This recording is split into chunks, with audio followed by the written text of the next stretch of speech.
आज हम collision start करेंगे। लिखो नेक्स्ट टॉपिक कोलिजन।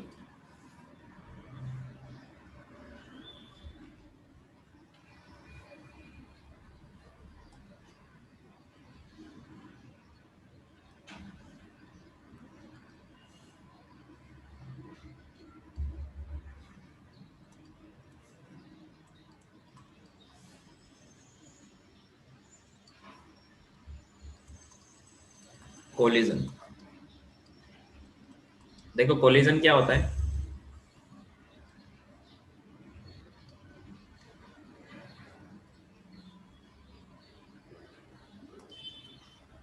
कोलिजन में क्या होता है, देखो अभी भी कुछ बच्चे ज्वाइन हो रहे हैं, 2 मिनट रुक जाओ।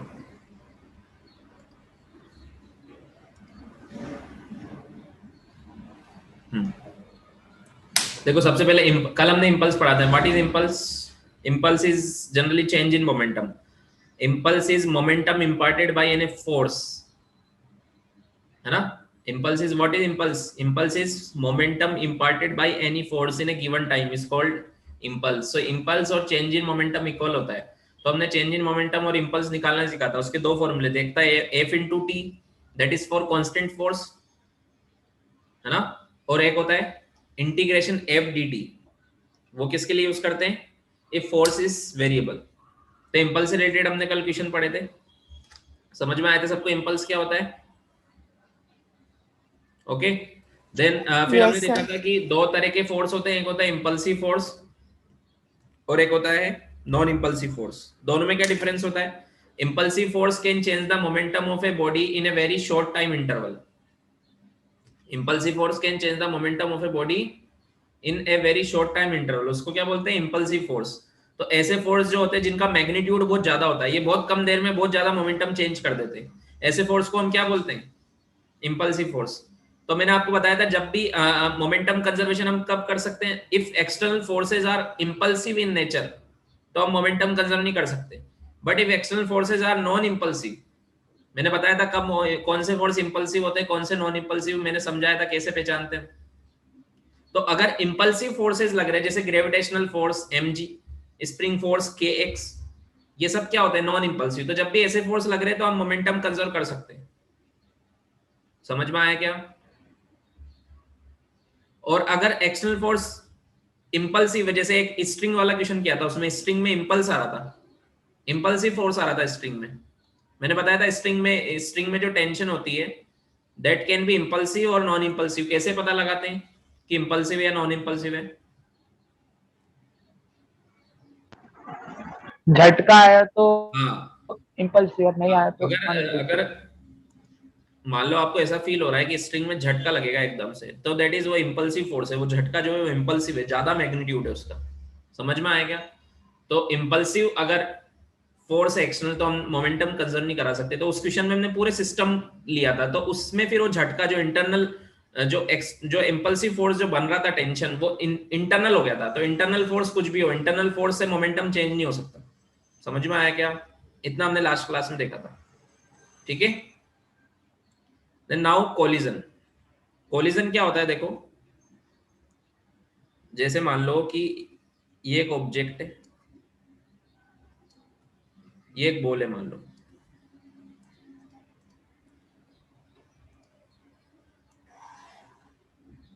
ये ग्राउंड सरफेस है, इस पर ये एक बॉल चल रही है और एक बॉल ये चल रही है।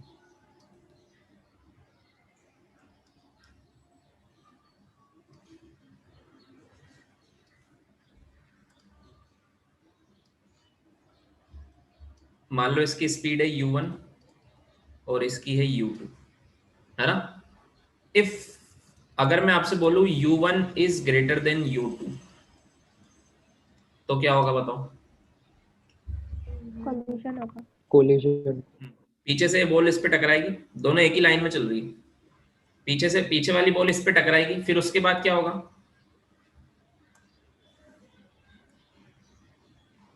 इसके बाद क्या होगा? जैसे ये कोलिजन हुआ यहाँ पर इनका, will increase. एक मैं यहाँ पे 3 डायग्राम बनाऊंगा, एक तो बिफोर कोलिजन, एक ड्यूरिंग कोलिजन, ठीक है,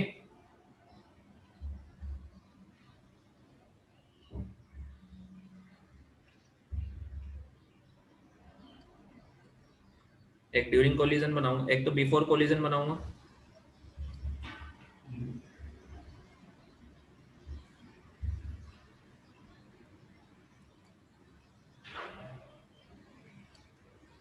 एक ड्यूरिंग कोलिजन और एक आफ्टर कोलिजन।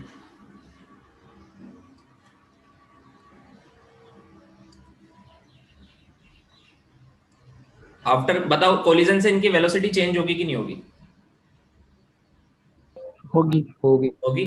तो मान लो इसकी वेलोसिटी हो गई v2 और इसकी हो गई v1।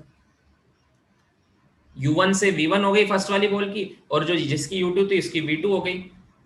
एक की वेलो बताओ किसकी वेलोसिटी कम हुई होगी और किसकी बढ़ गई होगी?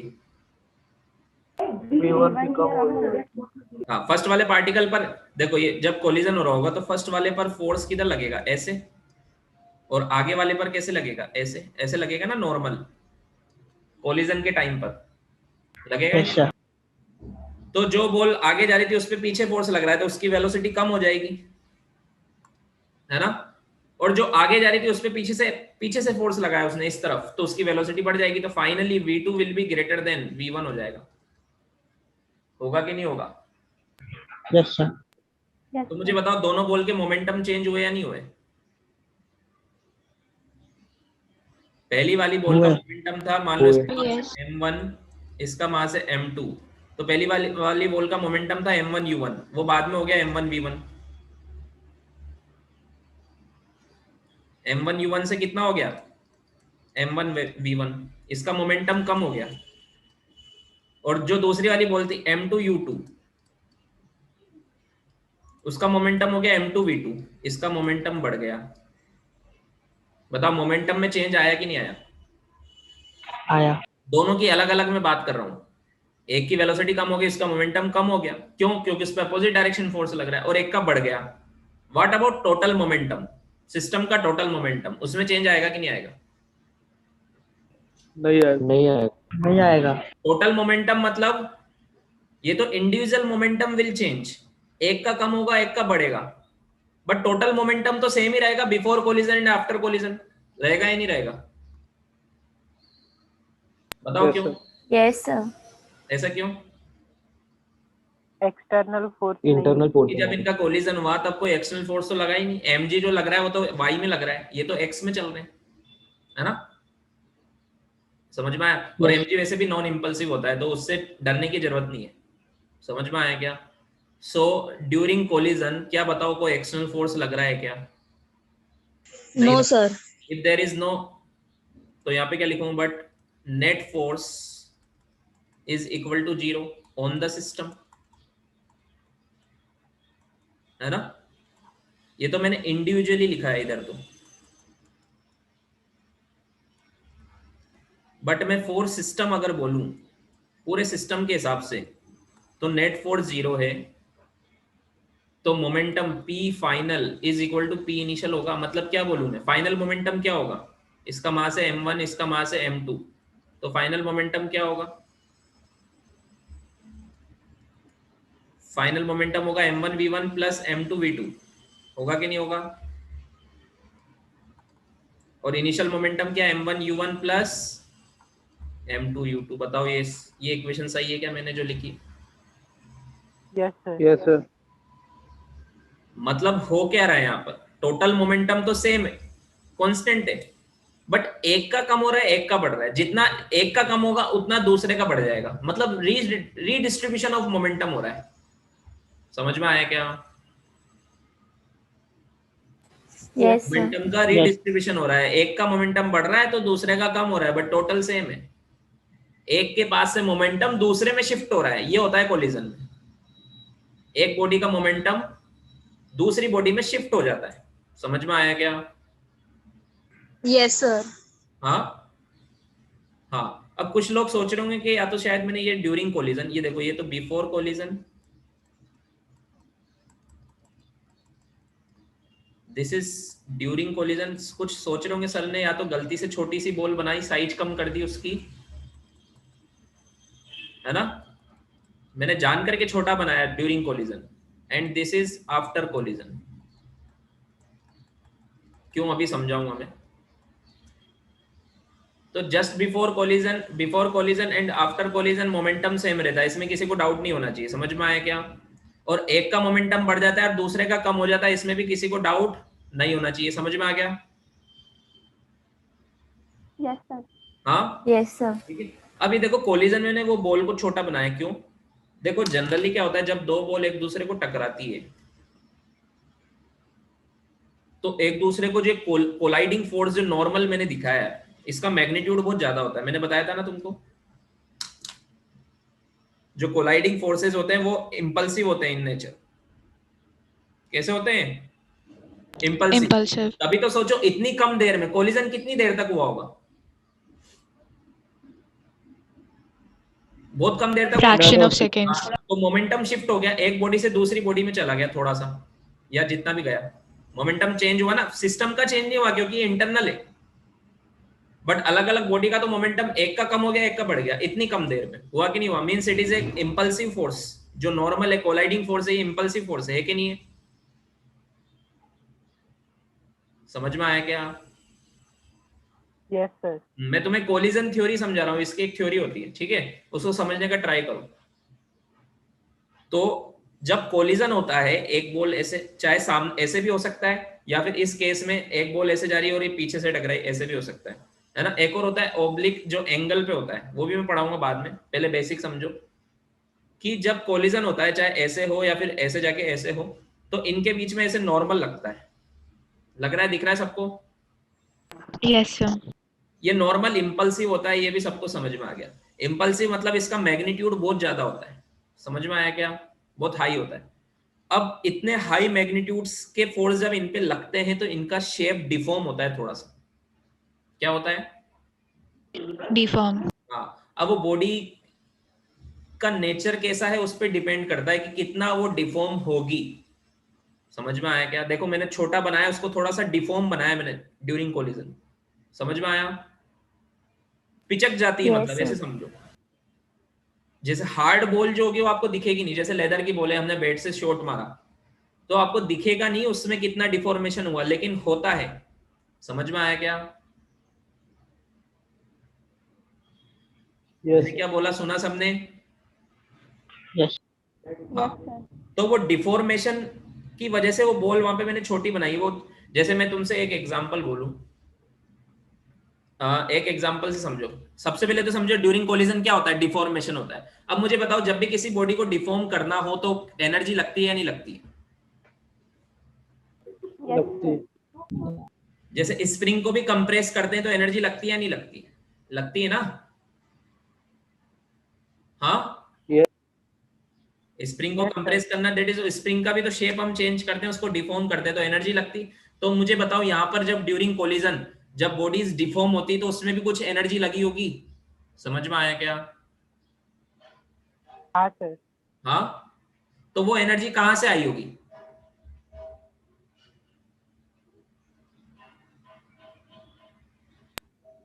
इन दोनों के पास कौन सी एनर्जी है? बिफोर कोलिजन ये दोनों चल रहे थे ना, कौन सी एनर्जी दोनों के पास? काइनेटिक एनर्जी है कि नहीं है?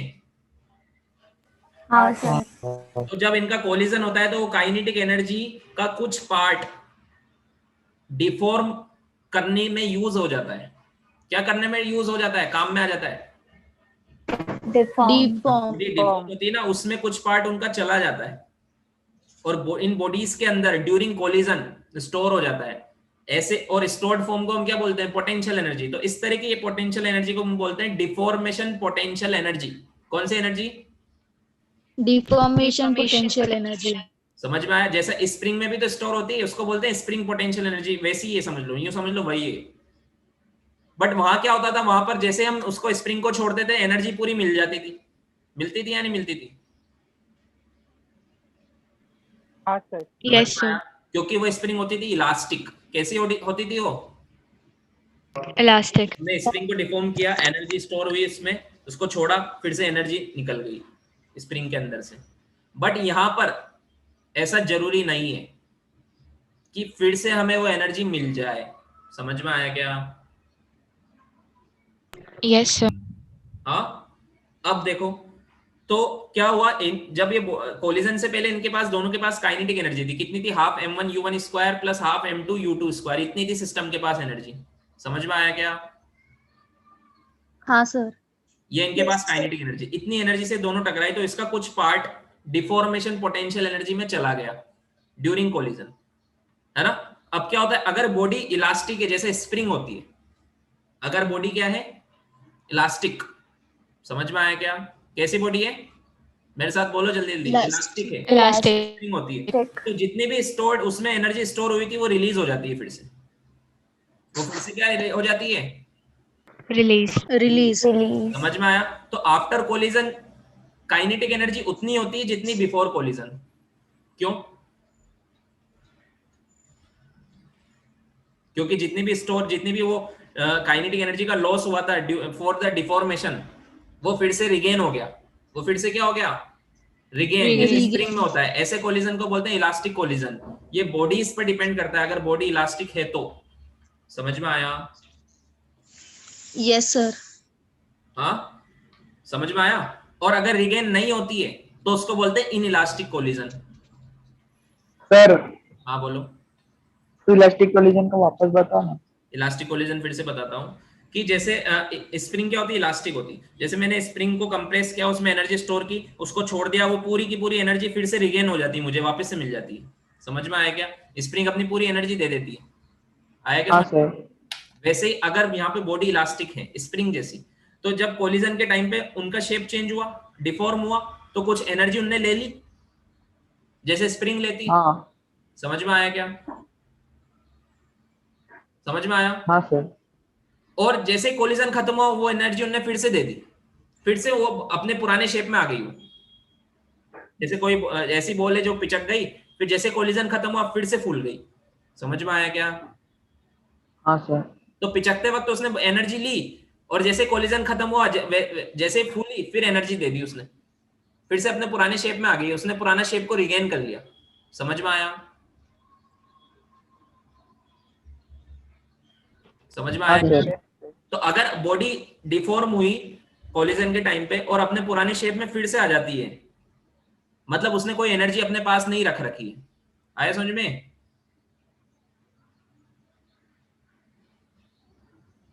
समझ में आया?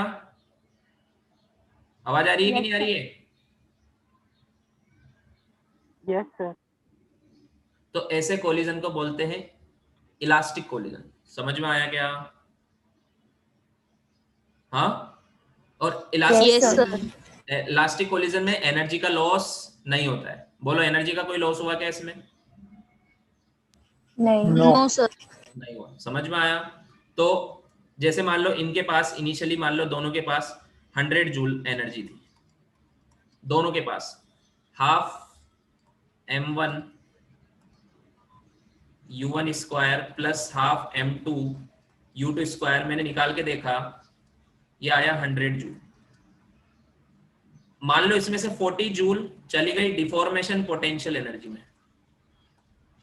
किसमें चली गई? डिफॉर्मेशन पोटेंशियल एनर्जी में। समझ में आया? बॉडी डिफॉर्म हुई ना, पिचक गई, उसमें चली गई। और मान लो पूरी की पूरी 40 की जूल रिगेन हो गई फिर से। समझ में आया क्या? Yes, sir.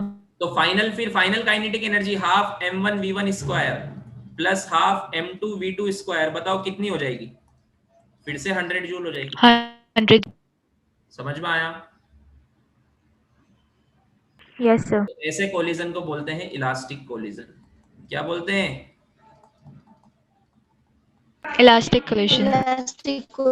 ऐसे कोलिजन में एनर्जी का लॉस नहीं होता है। समझ में आया? अब एक चीज ध्यान रखो, कोलिजन कोई सा भी हो, एक्सटर्नल फोर्स तो लग ही नहीं रहा है ना। कोलिजन कोई सा भी हो, कोई एक्सटर्नल फोर्स लग रहा है क्या? नो तो सर। ये मोमेंटम तो हमेशा कंजर्व रहेगा। ये जो इक्वेशन लिखी है ना हमने मोमेंटम की, ये तो कोई सा भी कोलिजन हो सब में वैलिड है। समझ में आया? Yes sir. हाँ। अब मान लो अगर ये 40 जूल की जगह 20 जूल ही रिगेन होती, ऐसा कोलिजन हुआ जिसमें बॉडी डिफॉर्म तो हुई बट पूरी तरह से रिगेन नहीं हो पाई, थोड़ा सा इतना डिफॉर्म हुई और ऐसी बॉडी थी, इतना डिफॉर्म हुई, इतना सा रिगेन हुआ। मतलब उसने कुछ परमानेंट डिफॉर्मेशन रख लिया, वो बॉडी थोड़ी बहुत परमानेंटली डिफॉर्म हो गई। समझ में आया क्या? Yes, sir. तो उसने थोड़ा सा 40 जूल एनर्जी ली थी, उसमें से 20 ही वापस दी, बाकी अपने पास रख ली। तो मुझे कितनी मिली? सिस्टम को फिर से कितनी मिली 40 में से? 20. 20. फाइनल कितनी लॉस हो जाएगी? कितनी रह जाएगी? 80. 30. 20 जूल का परमानेंट लॉस हो गया। ऐसे कोलिजन को बोलते हैं इनइलास्टिक कोलिजन। समझ में आया क्या? Yes, sir. Yes, sir. मैं लिखवाऊंगा तुम्हें, पहले समझा रहा हूं फिर एक साथ पूरा लिखवाऊंगा। समझ में आया? हाँ सर। और ऐसा भी होता है बहुत सारे कोलिजन में जिसमें 40 जूल डिफॉर्म हुई थी शुरू में, बिल्कुल भी रिगेन नहीं हुई, जीरो हुई। मतलब 40 जूल डिफॉर्म हुई थी, उसके बाद वो परमानेंटली ऐसी हो गई दोनों बॉडी, बिल्कुल भी रिगेन नहीं हुआ, थोड़ा सा इतना सा भी नहीं हुआ। समझ में आया क्या? Yes, sir. Yes, sir. Yes, sir. तो बताओ कितनी बचेगी आप final kinetic energy of the system? 60 joules. 60. 60 joule बचेगी। फिर उस केस में ऐसे कोलिजन को बोलते हैं परफेक्टली इनइलास्टिक कोलिजन। इनइलास्टिक और परफेक्टली इनइलास्टिक में डिफरेंस समझ में आया? Yes, sir. Yes, sir. मैं एक बार बोलता हूं, इलास्टिक में पूरी तरह से रिगेन हो जाती है, एनर्जी का कोई लॉस नहीं होता है। समझ में आया? हाँ सर। Yes, इलास्टिक में कुछ पोर्शन, कुछ अमाउंट ऑफ एनर्जी रिगेन होती है, बाकी लॉस होती है। समझ में आया? हाँ सर। और Yes, sir. परफेक्टली इनइलास्टिक में जितना भी लॉस हुआ था उसमें से कुछ भी रिगेन नहीं होता है, पूरा लॉस हो जाता है। समझ में आया? Yes, sir. Yes, sir. तो ये ड्यूरिंग कोलिजन डिफॉर्मेशन होता है। क्यों होता है? क्योंकि बहुत ज्यादा इंपल्सिव फोर्स लगता है, उससे बॉडी डिफॉर्म होती है। उसको डिफॉर्म होने में जो एनर्जी लगती है वो स्टोर होती है डिफॉर्मेशन पोटेंशियल एनर्जी में। आफ्टर कोलिजन उसमें से कुछ अमाउंट रिगेन भी हो जाता है, कभी कभी पूरा हो जाता है। देखो इलास्टिक कोलिजन तो जनरली रियल लाइफ में नहीं होता है, पूरा अमाउंट कभी भी रिगेन नहीं होता है। समझ में आया क्या?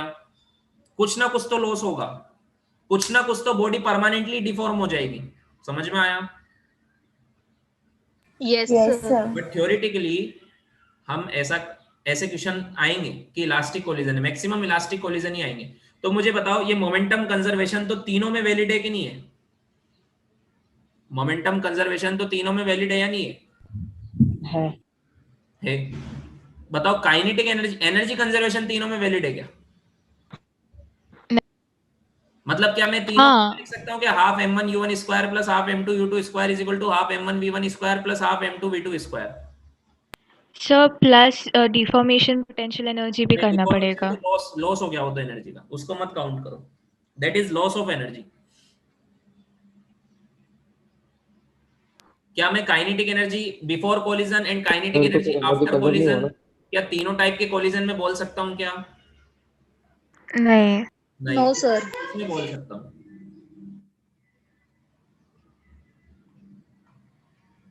बोलो ना इलास्टिक कोलिजन में सर, जिसमें पूरा का पूरा रिगेन हो जाता है एनर्जी का, जिसमें बिल्कुल भी एनर्जी का लॉस नहीं होता है, उसमें बिफोर कोलिजन और आफ्टर कोलिजन इक्वल होगा। हाँ Yes, sir. हाँ सर। समझ में आया क्या? तीनों टाइप के हाँ, sir. समझ में आया? Yes, sir. तो ये जो बोर्ड, सबसे पहले तो इसकी डेफिनेशन में लिखवा देता हूँ, कोलिजन क्या होता है।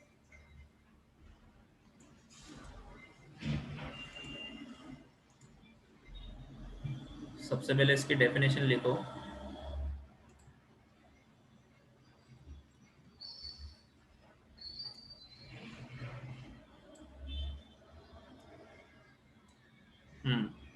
A collision occurs when two objects come in direct contact। देखो एग्जांपल दिख रहा है सबको? Come in direct contact with each other. It is the event in which two or more bodies exert forces on each other in about a relatively short time। मैंने बताया ना collision का time कितना होता है, बहुत कम होता है। समझ में आया क्या?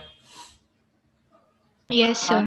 ये सब लिखो एंड जो भी बोर्ड, जो भी इस पे लिखा हुआ है वो पूरा लिखो, अपने लैंग्वेज में कुछ समझ के लिख लो सारी चीजें। फिर मैं टाइप्स ऑफ कोलिजन ये सब लिखवाऊंगा। ठीक है सर।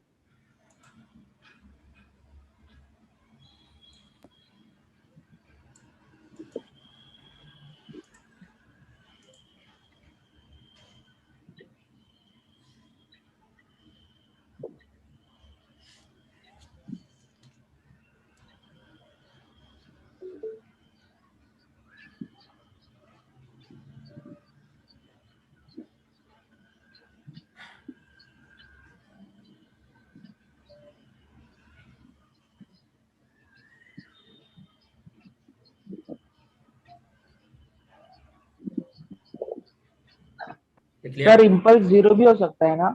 क्या? सर इम्पल्स जीरो भी हो सकता है ना? किस केस में? सर नहीं, मतलब किसी बॉडी के कोलिजन में इम्पल्स कभी जीरो हो सकता है या नहीं? इम्पल्स क्या होता है? Change in momentum. अगर चेंज इन मोमेंटम हाँ। जीरो है तो इम्पल्स भी जीरो है। Okay sir. समझ में आया? अब यहाँ पर बात हाँ। करें तो मोमेंटम बॉडीज, इंडिविजुअल बॉडी का तो चेंज हो रहा है, एक का कम हो रहा है, एक का बढ़ रहा है, तो दोनों पर इम्पल्स लग रहा है। समझ में आया क्या? हाँ। दोनों बॉडी पे इम्पल्स लग रहा है ना, जब भी फोर्स लगता है तो मतलब चेंज इन मोमेंटम होगा, मींस इम्पल्स होगा। ठीक है? Okay sir. दोनों पर इम्पल्सिव फोर्स लग रहा है, मतलब दोनों में इम्पल्स भी आ रहा है, मतलब मोमेंटम भी चेंज हो रहा है दोनों का।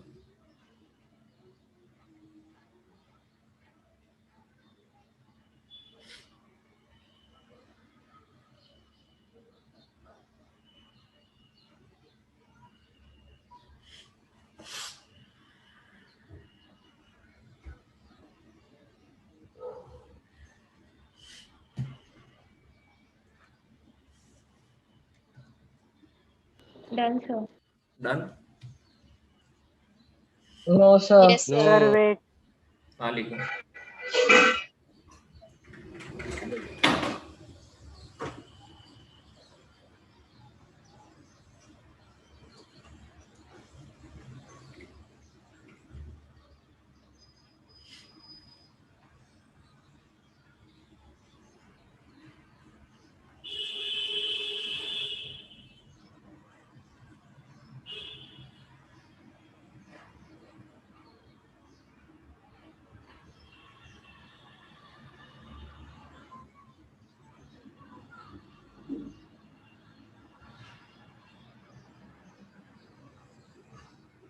हटा दूं? No sir.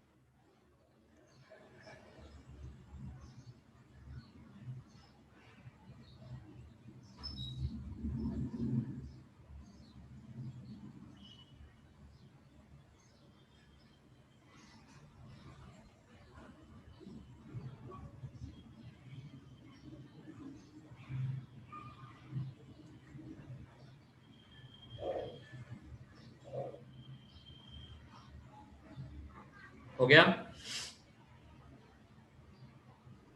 Yes sir. हम्म।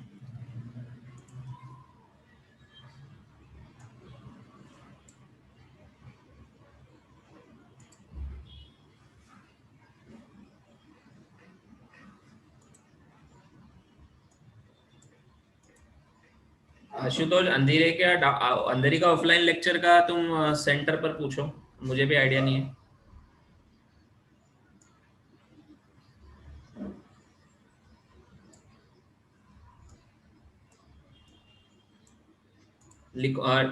लिखो types of collision.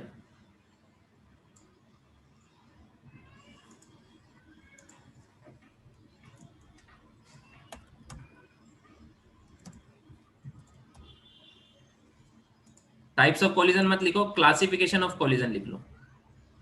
Classification of collision.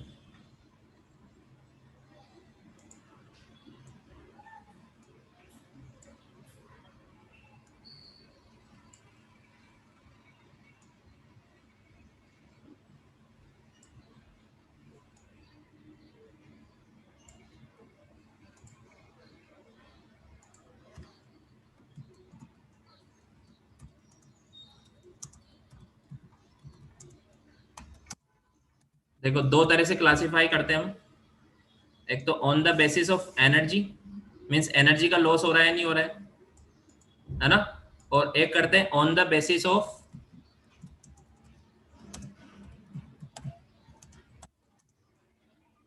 Line of impact. ये क्या होता है ये भी बताएंगे, ठीक है। On the basis of line of impact दो तरीके से हम क्लासिफाई करते हैं, समझ में आया क्या। अब देखो on the basis of energy कितने टाइप्स का होता है, अभी बताया मैंने। On the basis of energy कितने टाइप्स का होता है, 3 तीन टाइप का। First one is elastic collision,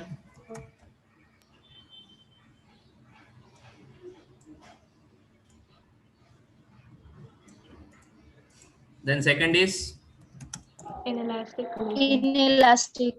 हाँ लिखते जाओ, इनलास्टिक कोलिजन।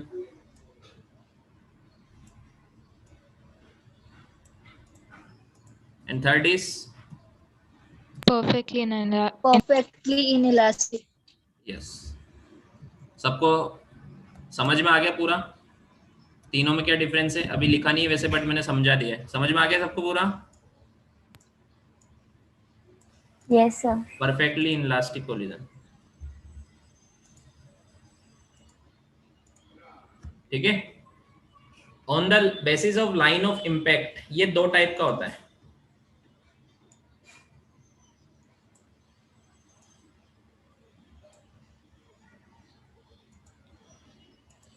फर्स्ट होता है हेड ऑन, जो मैंने तुम्हें एग्जांपल बताया था that was the head on collision.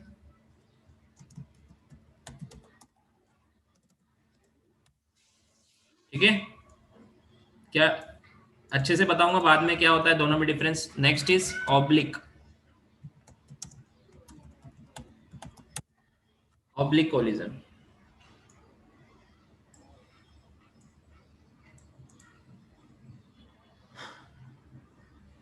लिख लिया सबने? Yes, sir. तो अब यहाँ से हम लिखेंगे, फर्स्ट लिखो इलास्टिक कोलिजन।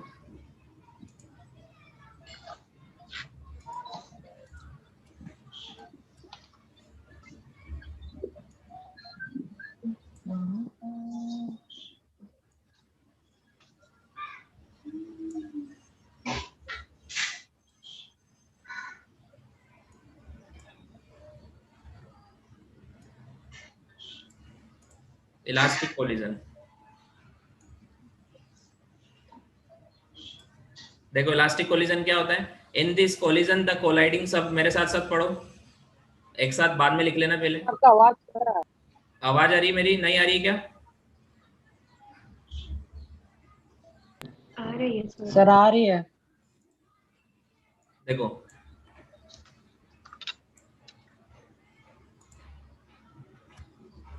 यहां से देखो, in this collision the colliding particles regain their shape and size.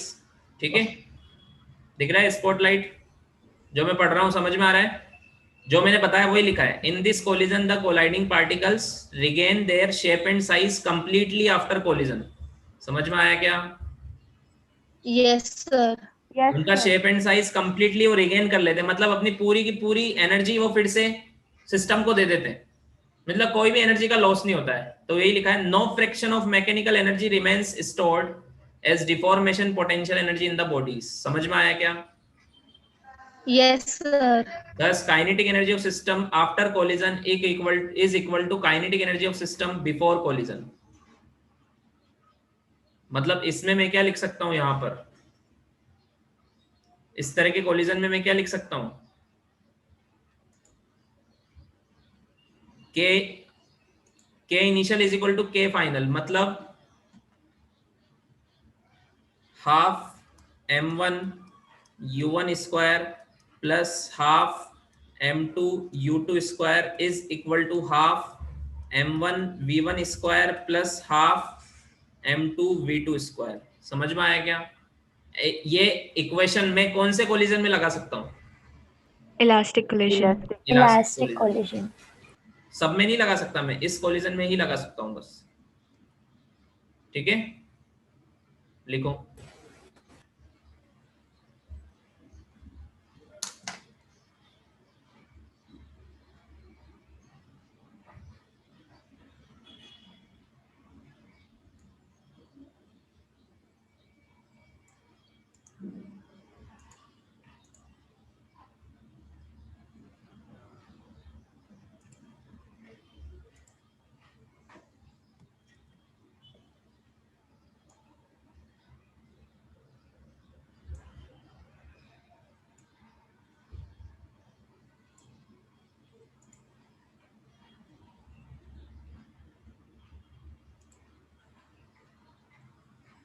लिख लिया सबने?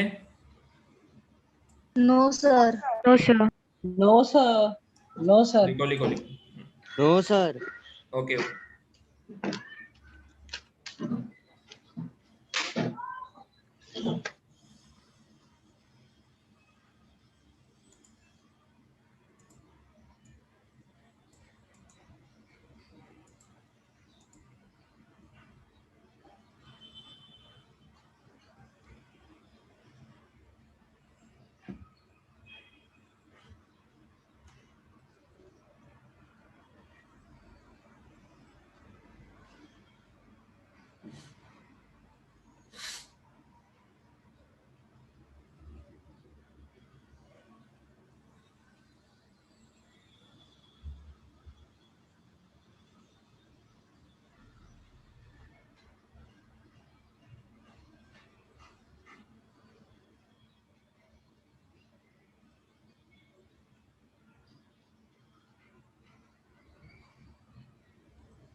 Done. Done. No, sir. Uncle रुको, चलो रुको। इलास्टिक कोलिजन समझो, लिखते भी जाओ। इलास्टिक कोलिजन में क्या लिखा है मैंने? In this type of collision the colliding particles do not regain their shape and size completely after collision. मतलब पूरी तरह से वो अपना शेप एंड साइज रिगेन नहीं करते। समझ में आया? Yes, sir. Hence, some fraction of mechanical energy is retained by the colliding particle. कुछ fraction of mechanical energy, मतलब mechanical energy कौन सी थी उनके पास? Kinetic energy, वो retain कर लेते अपने पास in the form of deformation potential energy. Thus, the kinetic energy of the particles after collision is not equal to before collision. समझ में आया? म्यूट हो जाओ, कहीं से आवाज आ रही है।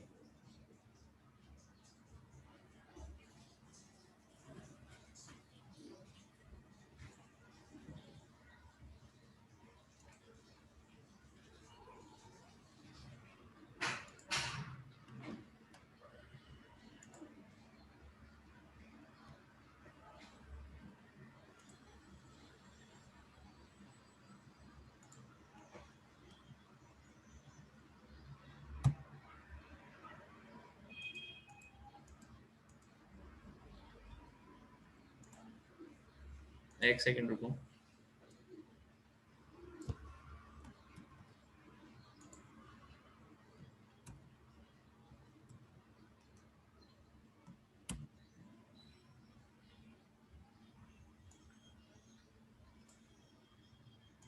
इसको थोड़ा सा ऐसे लिखो। In this type of collision the colliding particles regain their shape and size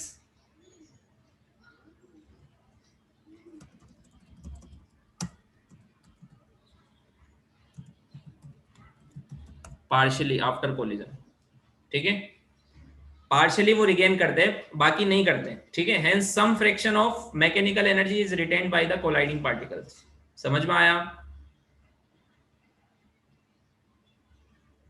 Yes, sir. Yes, sir. एक ही बात है जो मैंने लिखा, बट इस तरीके से लिखो।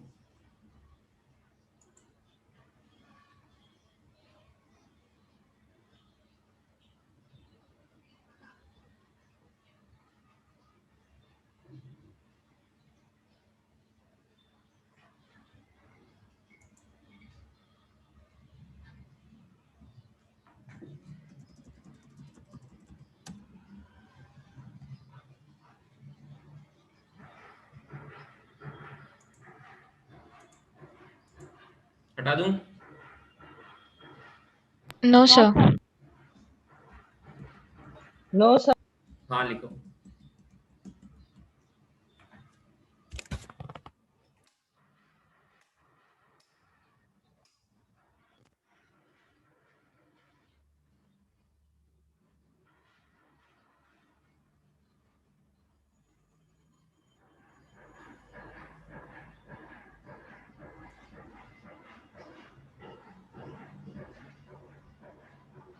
लिखा?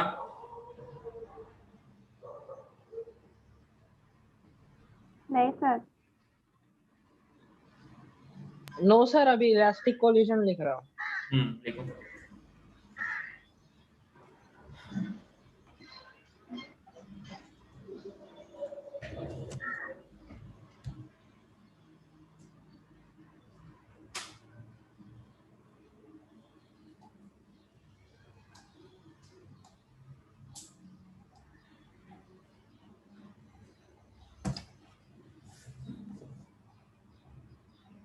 Done, sir.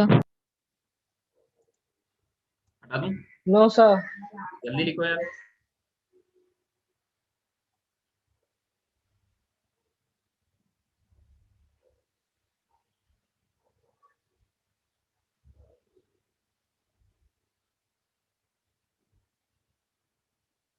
ओके, हटा रहा हूं मैं ना।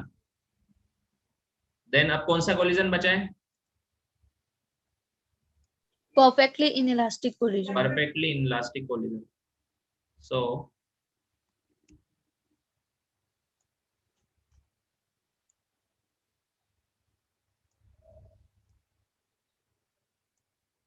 this is perfectly inelastic collision. In this type of collision, the colliding particles do not regain their shape and size completely after collision. Sorry, मैंने इलास्टिक ही लिख दिया। Perfectly inelastic collision.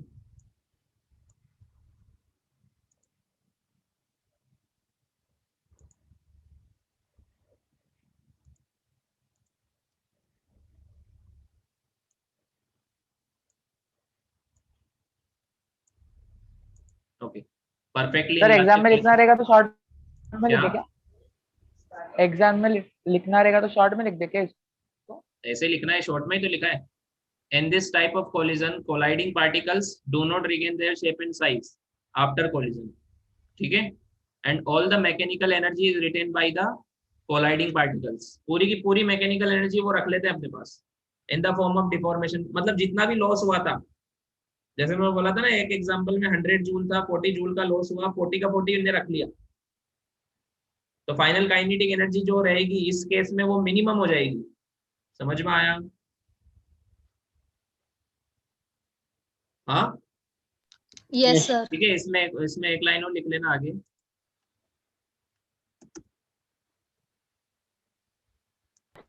In this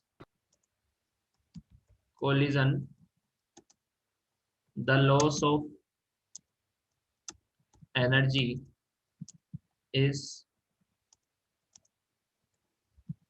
maximum.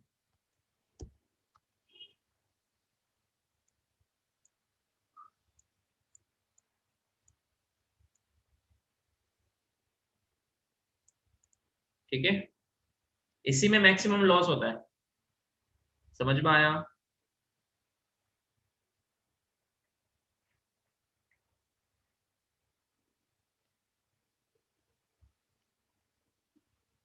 हटा दूं? No, No, sir. sir.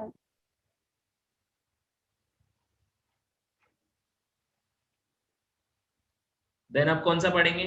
On the basis of line of impact. Line of impact क्या होता है मैं बताऊंगा।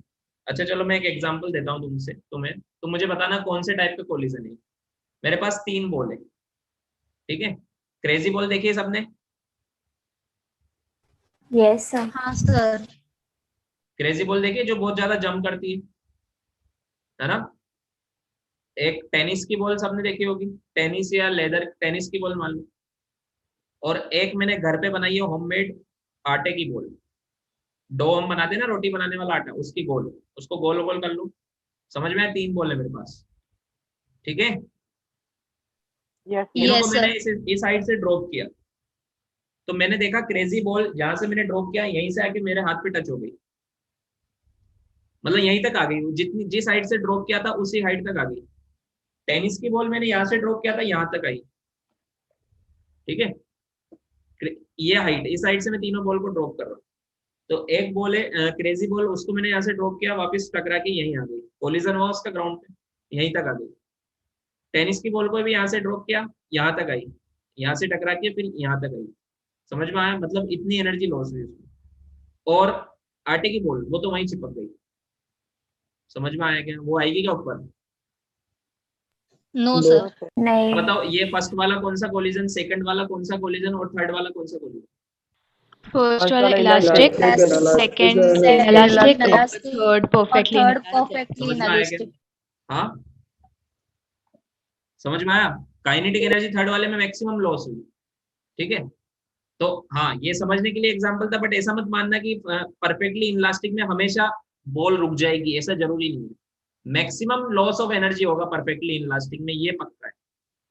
मतलब जितना भी वो जो थर्ड वाली बॉल थी वो परफेक्टली इनलास्टिक बॉल थी, जितना भी डिफॉर्म हुई वो रिगेन नहीं हो पाई। समझ में आया क्या? जो आटे की बॉल थी वो जितना भी डिफॉर्म हुई वो वैसी की वैसी रहेगी, रिगेन नहीं हो पाई वापस। बट टेनिस की बॉल और क्रेजी बॉल दोनों रिगेन हुई। समझ में आया?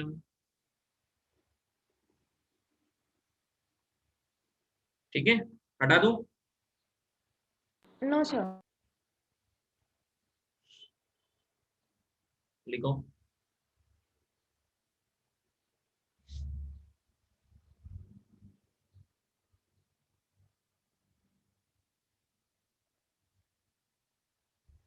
Done, sir. No, sir, wait.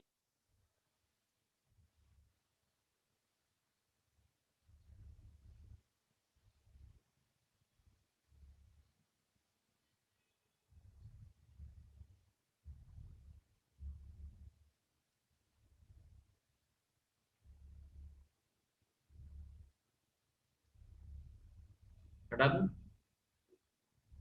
Yes, sir.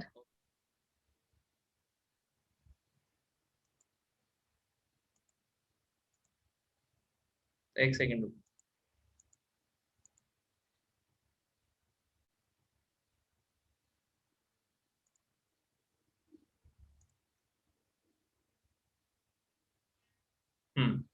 सो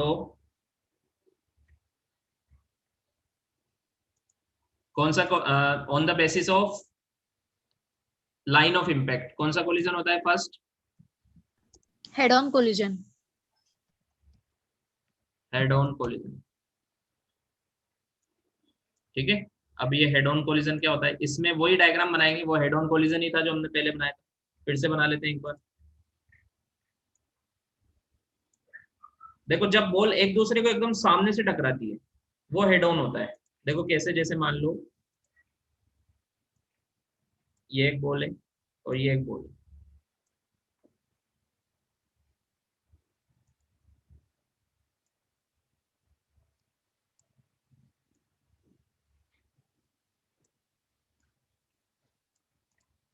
ठीक है।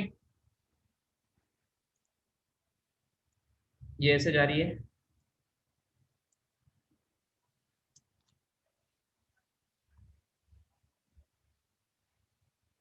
ये भी ऐसे जा रही है ना। अब सबसे पहले दो चीजें समझो, क्या लाइन ऑफ मोशन क्या होता है और लाइन ऑफ इम्पैक्ट क्या होता है, दोनों चीजें समझो। What is line of motion and line of impact. हम पढ़ रहे हैं classification of collision on the basis of line of impact. तो देखो, लाइन ऑफ मोशन तो सिंपल है, जिस लाइन के अलोंग ये ऑब्जेक्ट मूव करते हैं, जिनका कोलिजन होने वाला है, उस लाइन को बोलते हैं line of motion. This is line of motion. समझ में आया? ये इसकी लाइन ऑफ मोशन है और इसकी लाइन ऑफ मोशन ये। निपुण, तुम क्लास में ऑलरेडी? एडमिट करूं या नहीं करूं निपुण? नहीं सर, मैं ऑलरेडी हूँ। Okay. Ridesh?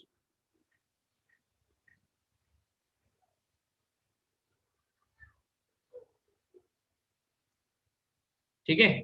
So line of motion ये होती है, समझ में आया सबको लाइन ऑफ मोशन? जिस लाइन के अलोंग, लाइन ऑफ मोशन नाम क्या है? जिस लाइन के अलोंग ये बॉडीज मूव करते हैं उस लाइन को क्या बोलते हैं? जिस लाइन के अलोंग इनका मोशन होता है उसको क्या बोलते हैं? Line of motion. ठीक है। Then what is line of impact? देखो जब इनका कोलिजन होगा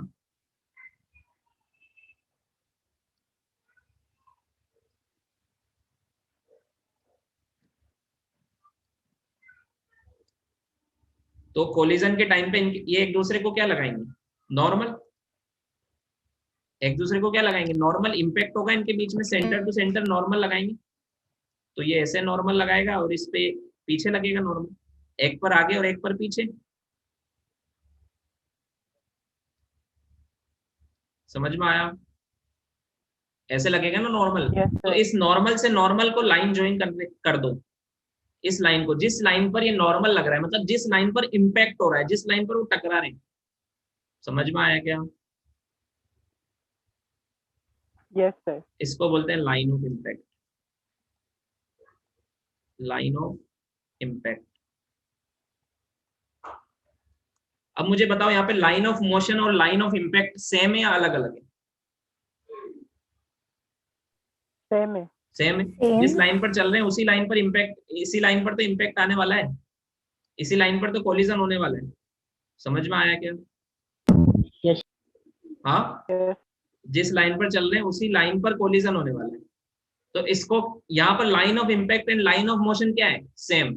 तो ऐसे कोलिजन को बोलते हैं हेड ऑन कोलिजन, जिसमें line of motion and line of impact same हो। समझ में आया क्या? Yes sir. If the line of motion and line of impact are same, then the collision is head on. समझ में आया?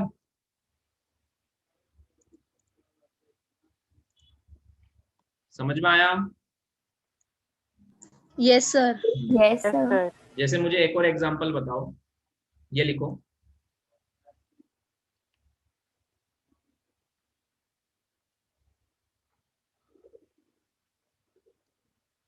जैसे मान लो मैंने एक बॉल को यहां से ड्रॉप किया, ऐसे ऊपर से ड्रॉप किया, ठीक है। तो इसकी लाइन ऑफ मोशन क्या होगी? Vertical line. ये वर्टिकल लाइन होगी इसकी लाइन ऑफ मोशन, है ना। और जब ये बॉल यहाँ टकराएगी तब लाइन ऑफ इम्पैक्ट क्या होगा?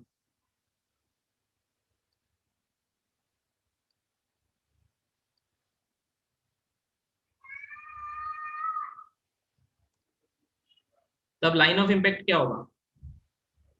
जिस लाइन पर नॉर्मल लग रहा है ना, जिस लाइन पर नॉर्मल लग रहा है, तो इस नॉर्मल इस पर कैसे लगेगा?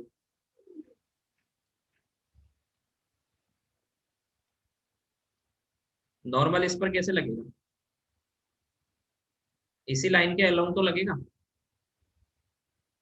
तो यही तो लाइन ऑफ इम्पैक्ट है, इसको शॉर्ट में बोलते हैं LOI।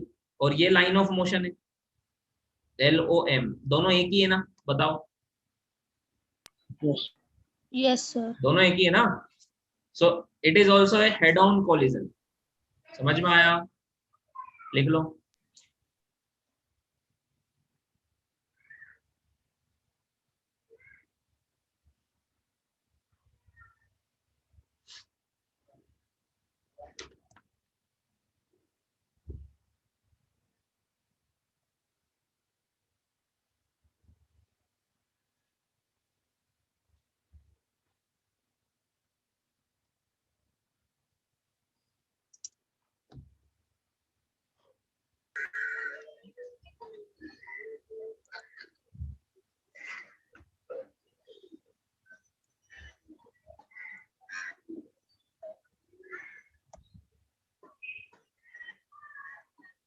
Done, sir. No, sir, wait. No, sir. No, sir. लिखो।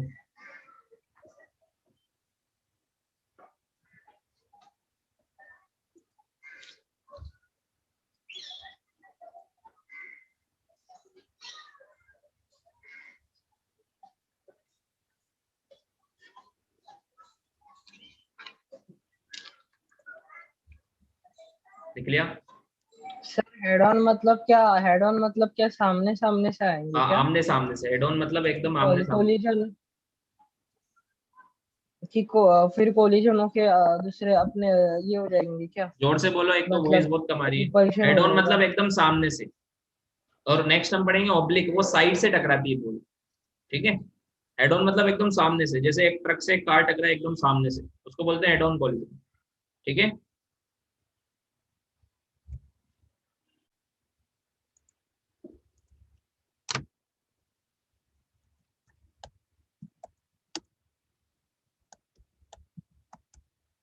Oblique collision. ऑब्लिक कोलिजन में क्या होता है देखो,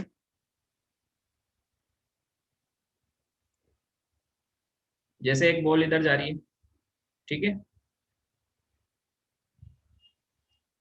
और एक बॉल मान लो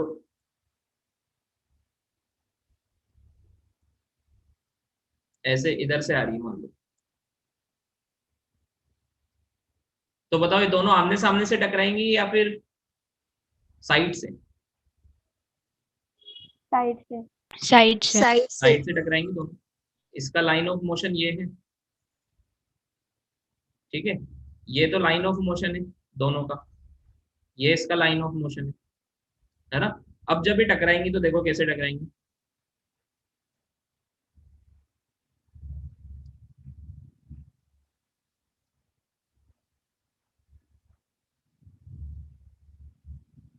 ऐसे। समझ में आया क्या? देखो ये जा तो इधर रही थी,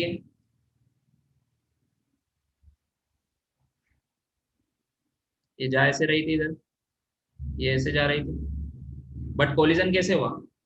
यहाँ पर अगर तुम नॉर्मल ड्रॉ करो तो नॉर्मल कैसे ड्रॉ करेंगे? इनके सेंटर से सेंटर लाइन ज्वाइन करेंगे, ये इसका सेंटर, ये इसका सेंटर। समझ में आया? अच्छा। तो नॉर्मल किधर लग रहा होगा? इस पर इधर लग रहा होगा, और इस पर ऐसे। समझ में आया क्या? तो this is line of impact, ये लाइन ऑफ इम्पैक्ट है। समझ में आया? Yes sir. Yes sir. Yes sir. Line of motion और लाइन ऑफ इम्पैक्ट बताओ एक ही या अलग अलग है? अलग अलग। अलग अलग। अलग अलग है। सो सर ऐसे अलग अलग है। कोलिजन, ऐसे कोलिजन को बोलते हैं oblique collision. If the line of motion and line of impact are different, then the collision is oblique. समझ में आया? Yes sir. Yes sir. लिख लो। लाइन ऑफ इम्पैक्ट बेसिकली वो लाइन होती है जिस लाइन पर दोनों बॉल एक दूसरे को नॉर्मल लगा रहे हैं, एक दूसरे को इम्पैक्ट कर रहे हैं, ठीक है, कोलिजन फोर्स लगा रहे हैं दोनों। एक और एग्जांपल देखो, बॉल वाला ही देखो। पिछले केस मैंने ऊपर से ड्रॉप किया था, अगर मान लो मैं इसको ऐसे थ्रो करूं एंगल पर,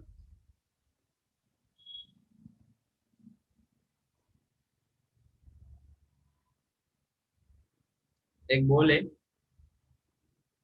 इसको मैंने ऐसे थ्रो किया, ये ऐसे आ रही है, तो ये इसका लाइन ऑफ मोशन हुआ ना, इसका लाइन ऑफ मोशन ये है।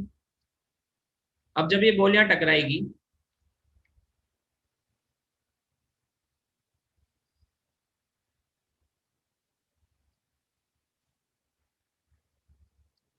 तो बताओ लाइन ऑफ इम्पैक्ट क्या होगा?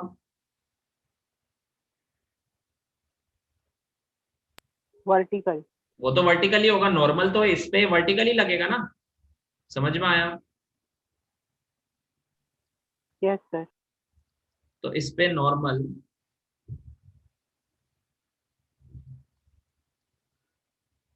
इसी लाइन के अलोंग लगेगा ऐसे नॉर्मल, और ग्राउंड पर नीचे लगेगा।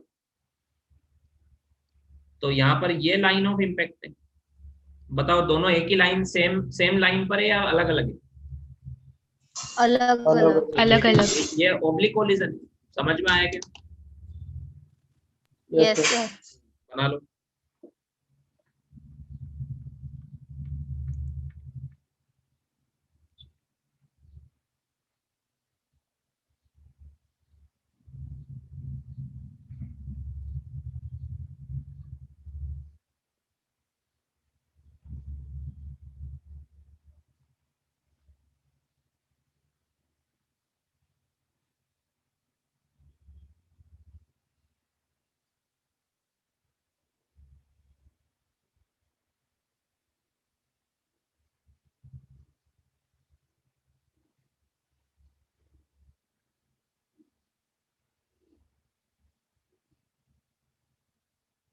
Done, sir. Done, sir.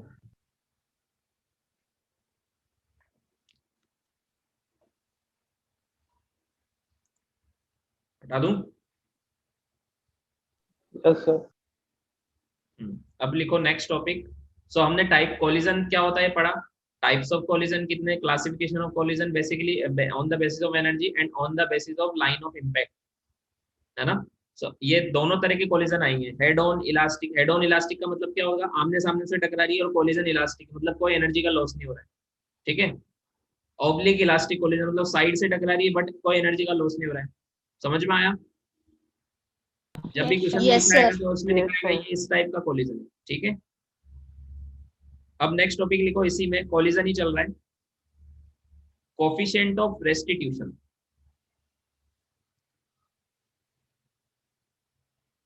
Sir 1 minute आप पीछे कर सकते हैं क्या? कोफिशिएंट ऑफ रेस्टिट्यूशन,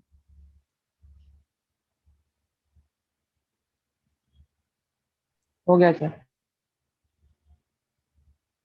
हो गया।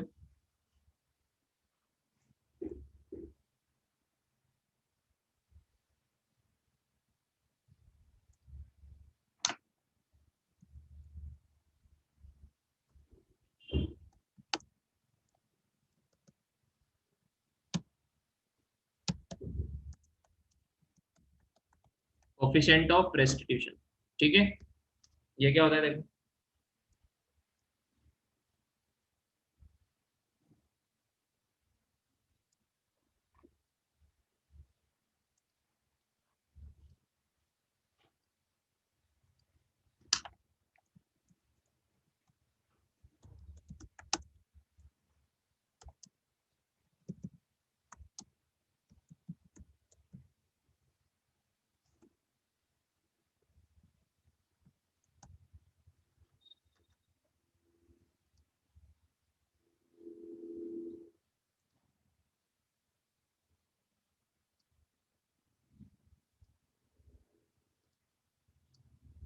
देखो ये एक ऐसा फैक्टर है, इसका सिंबल होता है ई, small E.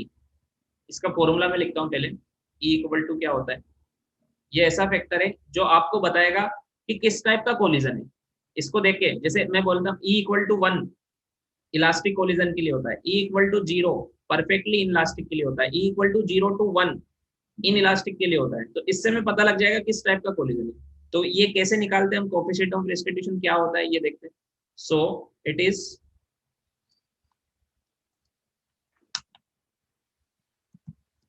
velocity of separation along line of impact, velocity of separation along line of impact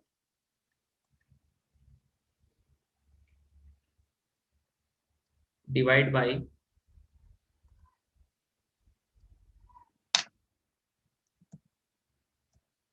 velocity of approach along line of impact,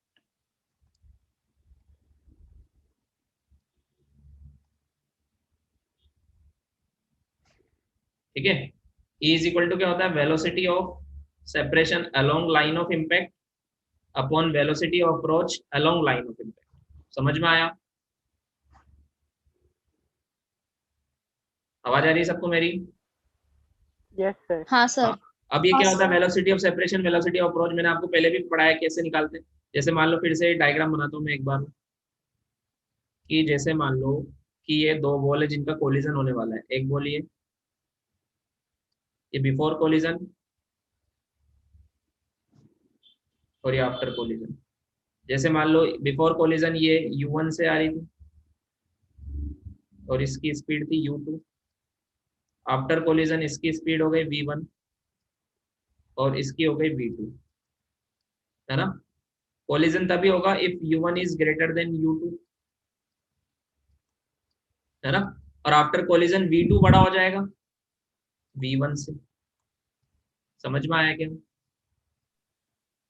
Yes, sir. So what is E, E कैसे निकालेंगे यहाँ पर, E is equal to होगा velocity of separation, short में अगर मैं लिखूं velocity of separation upon velocity of approach, वो भी आपको देखना है अलोंग लाइन ऑफ इम्पैक्ट। तो हेड ऑन कोलिजन में तो यही लाइन है, जिस लाइन पे चल रही है वही लाइन होती है लाइन ऑफ इम्पैक्ट। जिस लाइन पे ऑब्जेक्ट चल रहे हैं उसी को क्या बोलते हैं, लाइन ऑफ मोशन, और वही लाइन ऑफ इम्पैक्ट होता है। ये कौन सा कोलिजन हो रहा है, head on. Head on. Head on. तो मुझे बताओ वेलोसिटी ऑफ सेपरेशन बताओ, जिस वेलोसिटी से दोनों एक दूसरे को सेपरेट हो रहे हैं, कितने से सेपरेट हो रहे हैं बताओ। U1 minus U2. अरे वो तो अप्रोच है, मैं सेपरेशन पूछ रहा हूँ। V2 minus V1. V2 minus V1, समझ में आया क्या। वेलोसिटी ऑफ अप्रोच बताओ। U1 minus U2. U1 minus U2,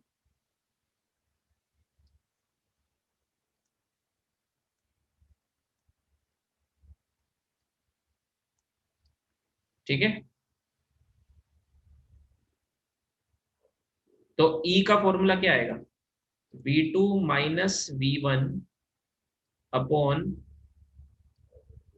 U1 minus U2, समझ में आया।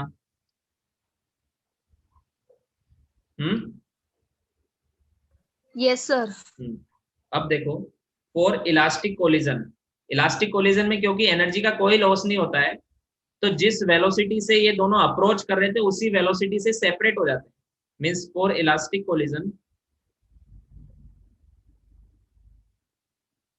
कोई एनर्जी का लॉस नहीं होता है इसमें। E इक्वल टू 1 होता है, इलास्टिक कोलिजन का E क्या होता है 1, मींस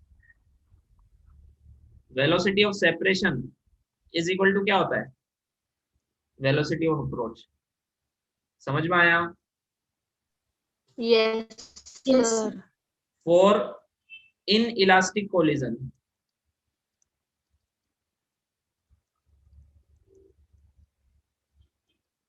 E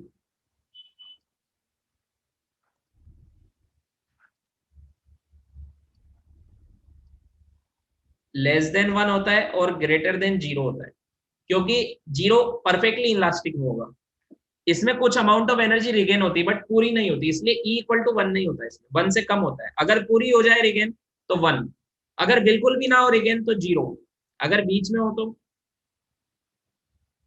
0 से 1। समझ में आया। हाँ सर। Yes sir. हाँ ठीक है। अब देखो so for inelastic collision E is, तो इसका मतलब इस केस में क्या होगा, E 1 से कम है, मतलब velocity of separation will be lesser than velocity of approach, क्योंकि कुछ एनर्जी का लॉस हुआ है। समझ में आया क्या। Yes sir. और then last perfectly inelastic collision, perfectly inelastic collision E होता है equal to 0, E equal to 0 होता है, मतलब इस केस में वेलोसिटी ऑफ सेपरेशन 0 हो जाता है। समझ में आया, लिखो। सर हार्दिक मंजानी वेटिंग रूम में। क्या, सर हार्दिक वेटिंग रूम में। हाँ मैंने उसको किया है।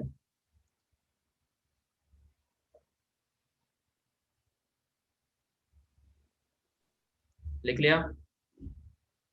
Yes sir. No, sir. No sir. Velocity of separation का 0 होना, वेलोसिटी ऑफ सेपरेशन का 0 होना मतलब V2, ये 0 कब होगा, जब V2 इक्वल टू V1 हो जाएगा। होगा कि नहीं होगा, Yes. Yes. जब V2 इक्वल टू क्या हो जाए V1, मतलब दोनों एक दूसरे के चिपक जाएंगे। समझ में आया क्या, समझ में आया। हाँ सर। ऐसा कहीं देखा है कि तुमने जिसमें दोनों एक साथ चिपक गई है, ऐसे क्वेश्चन किए थे ना हमने, बुलेट चलाई ब्लॉक में फंस गई, वो कौन सा कोलिजन था। Completely elastic. हाँ, परफेक्टली इनलास्टिक। Completely elastic. समझ में आया? Yes, sir. Yes, sir. Okay, एक बेसिक एग्जांपल करते हैं।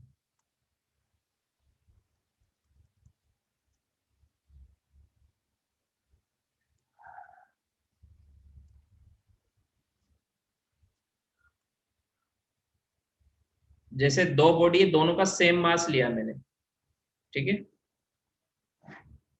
ये m, ये m, ये मान लो इसकी स्पीड है 10 मीटर पर सेकंड और कोलि E इक्वल टू 1 लिखा हुआ है, मतलब बताओ कौन सा कोलिजन है? Elastic. इलास्टिक कोलिजन है। तो हमसे पूछा after collision find the speed of the both the ball. दोनों की स्पीड कितनी हो जाएगी? समझ में आया क्या? कोलिजन के बाद में दोनों की स्पीड कितनी हो जाएगी हमसे पूछा, ठीक है? तो सबसे पहले तो यहाँ पे हमारे पास दो इक्वेशन, इलास्टिक कोलिजन में हम दो इक्वेशन लगा सकते हैं, दो नहीं तीन इक्वेशन। एक तो क्या, बट दो इक्वेशन से काम में हो जाएगा। एक तो क्या, Momentum equal to one, conservation and equal to one मतलब क्या लिखूंगा, velocity of separation is equal to velocity of approach, Approach. ऐसे लिख सकता हूँ ना? yes sir. एक तो ई वाली इक्वेशन, तो ई वाली इक्वेशन में लगाऊंगा तो मान लो ये बाद में v1 की स्पीड से जा रही है और ये v2 की। समझ में आया क्या? आफ्टर कोलिजन सर, तो वेलोसिटी ऑफ सेपरेशन क्या होगा, v2 माइनस v1, और सर वेलोसिटी ऑफ अप्रोच कितना है? वेलोसिटी ऑफ अप्रोच कितना है? 10 है कि नहीं है? अरे बोलो ना। Yes, sir. तो एक इक्वेशन तो ये आ गई। सेकंड इक्वेशन मोमेंटम कंजर्वेशन की लिख सकता हूँ, p initial is equal to p final. तो क्या लिखूंगा, 10 इंटू एम प्लस 0, इसका मोमेंटम 0 है, फाइनल mv1 प्लस mv2। समझ में आया क्या? तो m से तो m Yes, sir. कैंसिल हो जाएगा, तो एक इक्वेशन आई v2 plus v1 is equal to 10, ये इक्वेशन 2। समझ में आया? हाँ, Yes, sir. इन Yes, दोनों sir. को मैं ऐसे एक साथ लिख दो और ऐड कर दो, तो v1 कैंसिल हो जाएगा, दोनों को ऐड कर देंगे v1 कैंसिल हो जाएगा, तो 2v2 इज इक्वल टू 20 आया। तो v2 कितना आया? 10 10। और v1 कितना आया? 0 v1 0 आया। मतलब एक रुक जाएगी और दूसरी चलने लग जाएगी उसी की स्पीड से, ये तो रेस्ट पर आ जाएगी फाइनली, और ये कितने से चलने लग जाएगी? 10. 10 मीटर पर सेकंड। समझ में आया क्या? हाँ। तो यहाँ से हमें एक कंसेप्ट सीखने को मिला इस क्वेश्चन से, बहुत इंपॉर्टेंट कंसेप्ट है। If equal masses collide elastically, अगर दो इक्वल मासेस है, masses of two bodies of two equal masses, ऐसे लिख लो, if bodies of two equal masses collide elastically, अगर उनके बीच में कोलिजन इलास्टिक हो, E इक्वल टू 1 मतलब इलास्टिक कोलिजन। समझ में आया सबको? E वाला फॉर्मूला याद है ना? E इज इक्वल टू क्या होता है? हाँ sir. Velocity of velocity separation of along line separation of divided impact upon velocity of approach. तो सेपरेशन अप्रोच निकालना हमने रिलेटिव मोशन में सीखा था। So if bodies of two equal masses collide elastically, then they exchange their velocities, तो वो उनकी velocities को एक्सचेंज कर लेती। समझ में आया क्या? अब अगली बार से ऐसा क्वेश्चन आएगा तो डायरेक्ट आंसर देंगे।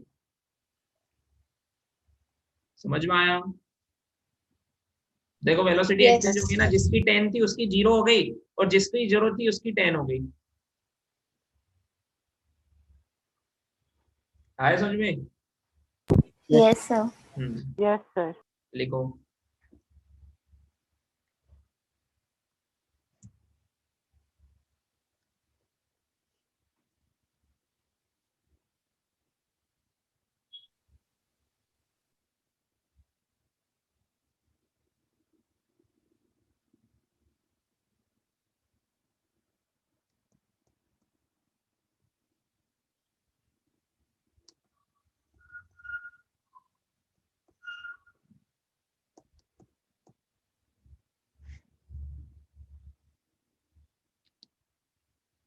लिखा? Yes, sir. तो मुझे इसका आंसर दे दो Yes, जल्दी से, एक और क्वेश्चन देता हूँ।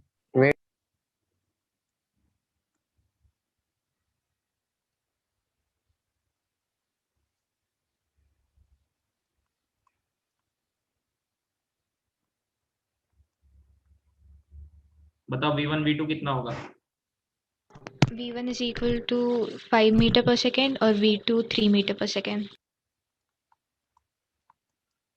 समझ में आया? डायरेक्ट आंसर, बट कब दोगे? कंडीशन क्या है वो याद रखो। Elastic collision और और एक और, equal mass. मास भी इक्वल होना चाहिए। ये एम कैंसिल हुआ ना, तभी तो ये आया। यस ठीक है, अगर तुम्हें ये हाँ ये सर शॉर्ट ट्रिक अगर भूल गए हो तो ऐसे सोल्व करोगे तो भी आंसर आ जाएगा, बट टाइम लग जाएगा। ठीक है, सो अगर दो मास इक्वल है तो वेलोसिटीज एक्सचेंज हो जाती है।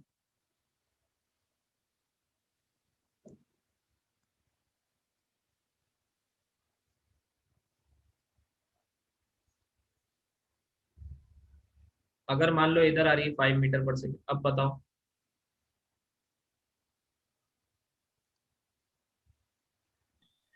V1 V2 विद डायरेक्शन बताना।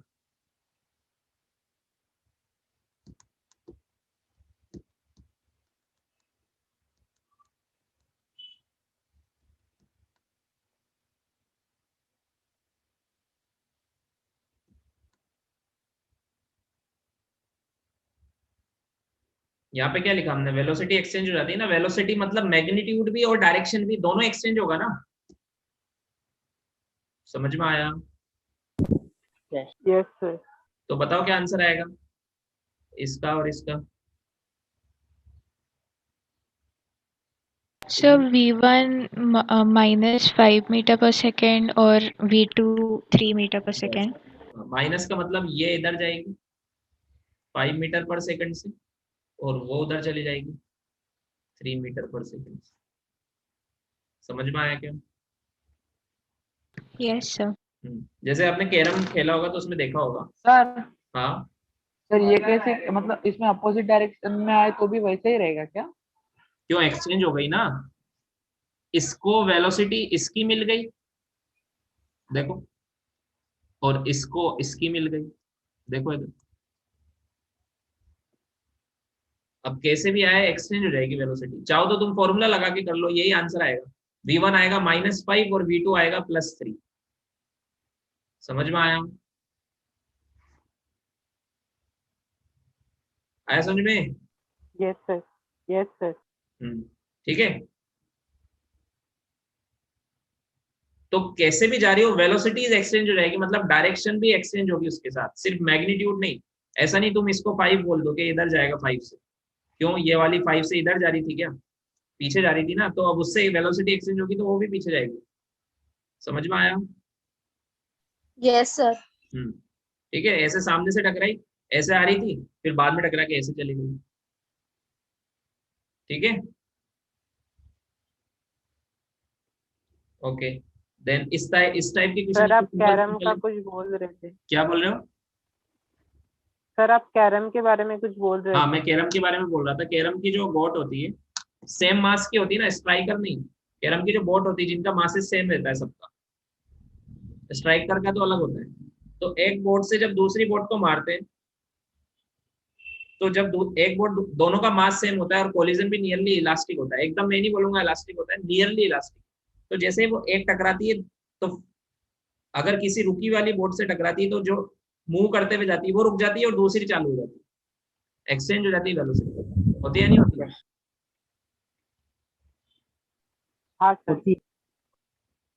एक रेस्ट पर थी, एक चल रही थी, तो आपने ऐसे मारा यहाँ से, तो ये जो रेस्ट पर थी ये चलने लग जाएगी और वो वहीं रुक जाएगी। समझ में आया? उनका मास Yes, भी sir. सेम होता है क्योंकि। ठीक है, हटा दूं? Yes, sir. अब लिखो collision with a very heavy object.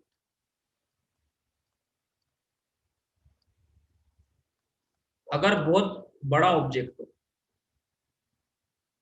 बहुत हैवी ऑब्जेक्ट, जैसे मान लो एक ट्रक आ रहा है सामने से और उससे एक साइकिल टकराई, तो आफ्टर कोलिजन मान लो ट्रक ने ब्रेक नहीं लगाया, तो कोलिजन की वजह से क्या ट्रक की स्पीड भी चेंज होगी या साइकिल की होगी बस? साइकिल की होगी सर। मास में बहुत डिफरेंस है ना, हेवी ऑब्जेक्ट की वेलोसिटी चेंज हो जाएगी क्या? नो। नहीं होगी। समझ में आया? तो ये वैसे ही कैसे कि एक ऑब्जेक्ट बहुत हल्का है और एक दो बहुत हेवी है, तो उस केस में हेवी ऑब्जेक्ट की वेलोसिटी जितनी थी उतनी रहती है, अगर रेस्ट पर है तो रेस्ट पर ही रहेगा, और अगर चल रहा है तो उतने से चलता रहेगा कोलिजन होने के बाद भी। समझ में आया क्या? यस जैसे सर। रेस्ट वाला केस लेते हैं, जैसे मान लो ये एक वॉल है, बताओ वॉल चलने लग जाएगी क्या कोलिजन से?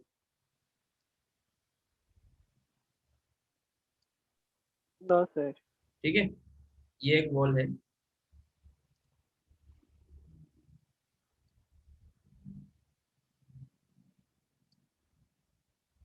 और ये ऑब्जेक्ट आ रहा है मान लो u की वेलोसिटी से। ठीक है, मान लो कोफिशिएंट ऑफ रेस्टिट्यूशन यहाँ पर जो गिवन है वो है e। कोफिशिएंट ऑफ रेस्टिट्यूशन कितना है? इज इक्वल टू e है। ठीक है, तो मुझे बताओ ये इससे टकराने के बाद सिर्फ बॉल चलेगी या फिर बॉल भी चलने लग जाएगी?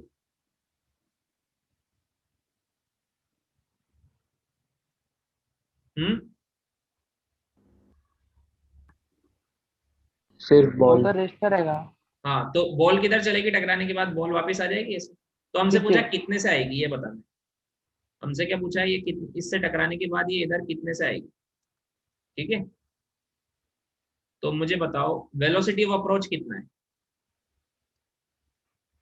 You. Velocity of approach u है। Velocity of approach is equal to u।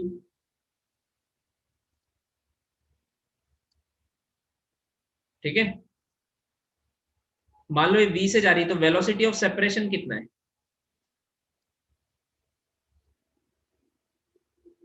Minus we.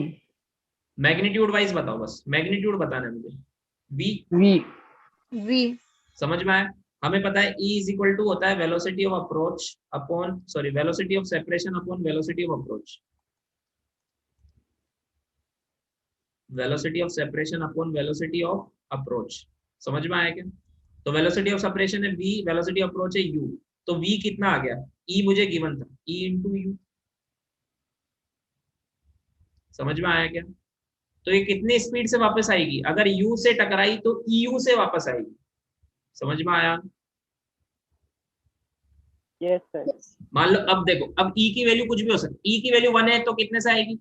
u से टकराएगी तो U e से। इंटू यू, मतलब 1 इंटू यू से आएगी वापस। समझ में आया? हाँ सर। हाँ सर। अगर e 1/2 है तो कितने से वापस आएगी? U/2 U/2। अगर e 0 है तो 0 वही चिपक गई। रेस्ट। समझ में आया क्या? हाँ, यस सर। तो जब भी ये याद रखो, क्वेश्चन में काम में आएगा ये, ऐसे कोई एग्जाम में क्वेश्चन नहीं आएंगे, बट जब हम क्वेश्चन करेंगे तो ऐसे जल्दी जल्दी सोल्व होगा। कि जैसे मान लो ये सरफेस है, ग्राउंड हेवी ऑब्जेक्ट है बहुत, है ना, इसका ई गिवन है आपको। अब मान लो मैंने यहाँ से एक बॉल को ड्रॉप किया, मान लो यू की स्पीड से टकराई, तो वापस कितने से ऊपर जाएगी? ई यू से। समझ में आया? यस। Yes sir. अब आपसे इम्पल्स पूछा जाए, इम्पल्स मतलब चेंज इन मोमेंटम, तो इसका मास है m, तो इनिशियल मोमेंटम था नीचे की तरफ मतलब माइनस एम यू, और फाइनल हो जाएगा ऊपर की तरफ plus m into E U. समझ में आया? Yes sir. तो ऐसे Yes, जल्दी जल्दी sir. आंसर देना आना चाहिए आपको। समझ में आया कि अगर बॉल कोई ग्राउंड पर यू से टकराती है तो ऊपर कितने से जाती है? ई यू से। ई क्या है? Type of collision, elastic collision है तो ई 1 है, तो यू से टकराएगी तो यू से ऊपर जाएगी, इसलिए वो उतना ही ऊपर जाएगी जितने ऊपर से आई थी। समझ में आया क्या? हाँ सर। लिखो ये। तो जैसे एक सिंपल से क्वेश्चन यहाँ पे और लिख लो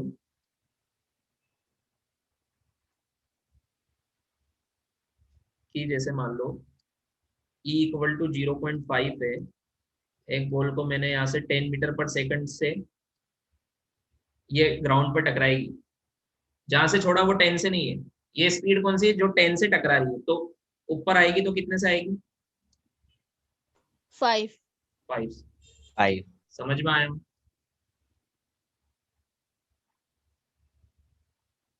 यस सर।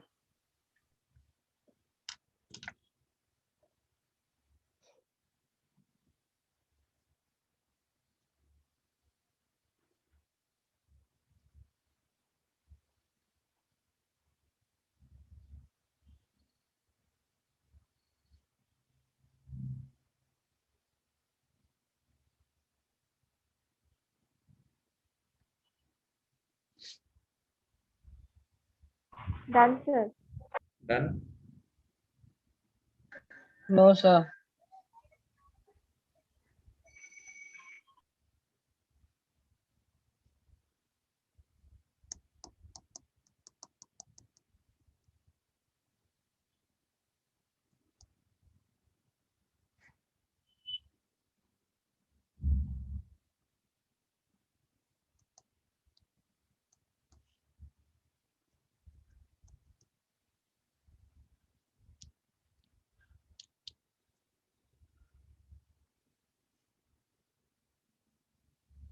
हटा दूं?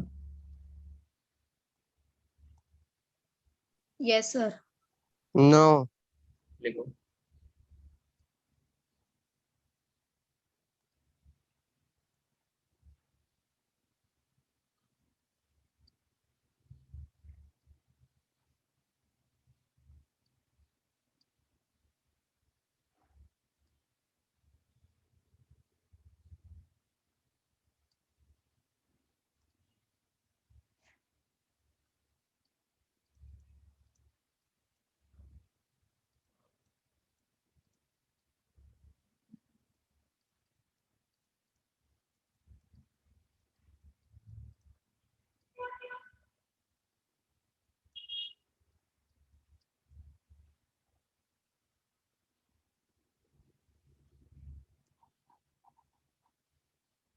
सर क्लास कितने बजे तक है?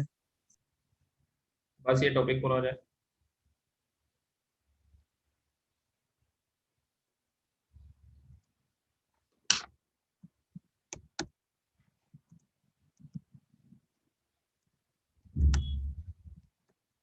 सर 2 बॉल्स के कोलिजन में हम लोग ने अभी तक वो इम्पल्स नहीं निकाला ना? क्या? 2 बॉल्स अपोजिट डायरेक्शन से कोलाइड होते हैं तो वो लोग का इम्पल्स। 2 बॉल्स अपोजिट डायरेक्शन में, ये बोल रहे हो? सर मतलब दो वो पूल के बॉल रहते हैं ना, स्नूकर के बॉल, अगर वो दोनों कोलाइड हुए अपोजिट वाला, वो ऐसे वाले क्वेश्चन नहीं किए सर? कोलिजन वाले ना अभी करेंगे ना, करेंगे अभी, धीरे धीरे लेवल बढ़ेगा। Find the height achieved by the ball, hello sir. Find the height achieved by the ball after collision. Equation solve करो। Above the level of collision.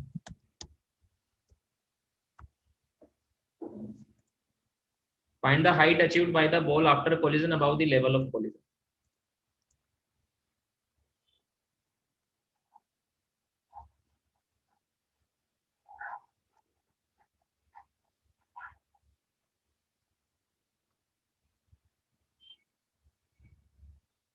हुआ?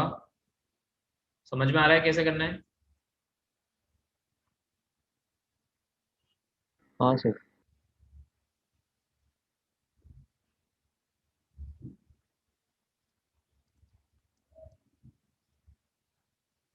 E इक्वल टू 1 है, मतलब कौन सा कोलिजन है?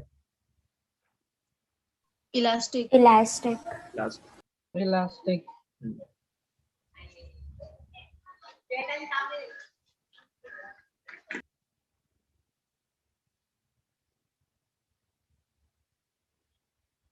Sir 11.25 meters. क्या? 11.25 meters. 11.25 metres. देखते हैं चलो। मुझे बताओ आफ्टर कोलिजन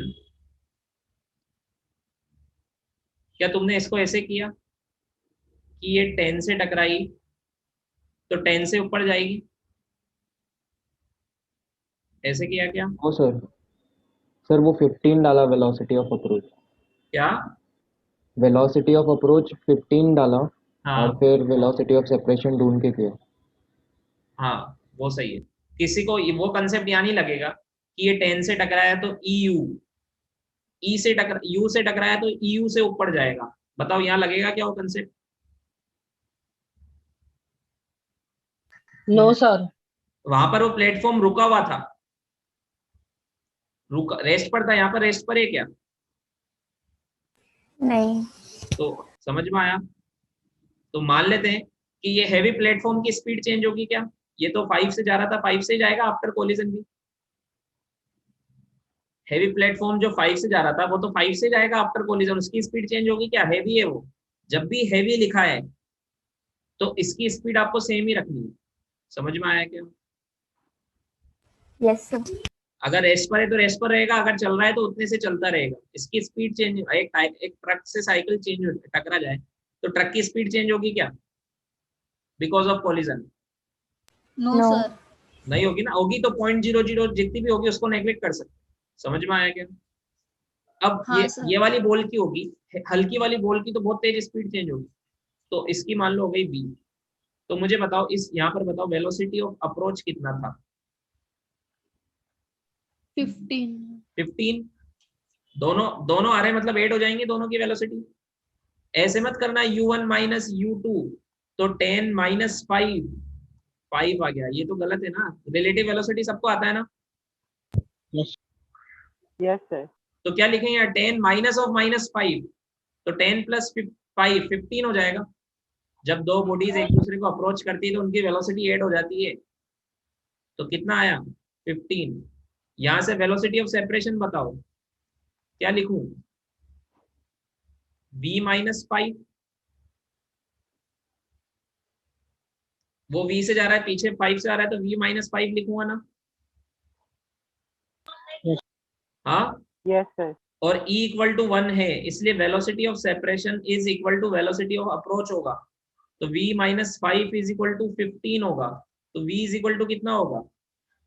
20 मीटर पर सेकेंड। तो ये स्पीड आ गई 20। टकराने के बाद इसकी स्पीड हो जाएगी 20।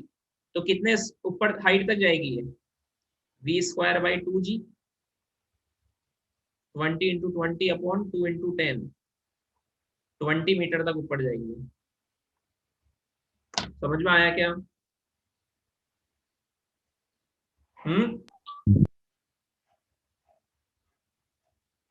आगे यस समझ सर। में?